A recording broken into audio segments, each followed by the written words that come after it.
In die tyd toe die Here Jesus mens op aarde was, het die Joodse troue gewoonlik in die aand plaasgevind, maar daar was nie 'n vaste tyd nie.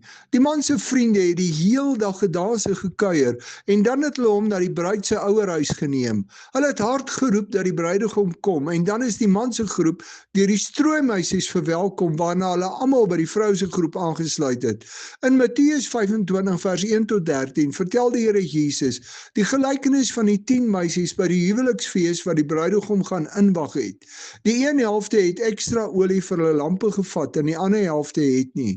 As die bruidegom lank wegbly, raak almal aan die slaap. As die geroep in die middel van die nag kom dat die bruidegom op pad is, begin die meisies wat nie ekstra olie gehad het nie se lampe doodgaan.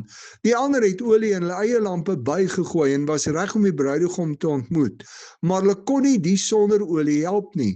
Hulle moes toe winkel toe gaan om ekstra olie te koop. Toe hierdie meisies wat nie genoeg olie gehad het, later aan die deur klop om in te gaan, was die deur gesluit en het die bruidegom gesê hy ken hulle nie. Almal word dan opgeroep om altyd gereed te wees vir Christus as die hemelse bruidegom se koms, want niemand weet wanneer hy sal kom nie.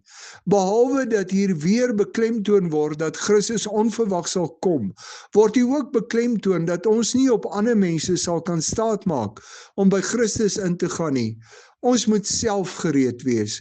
Ons sal nie in die hemel kom op grond van wat ons ouers of enigiemand anders gedoen het nie.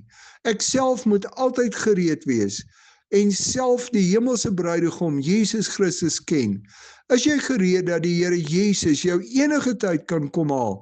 En is jy seker dat jy self in 'n verhouding met hom leef?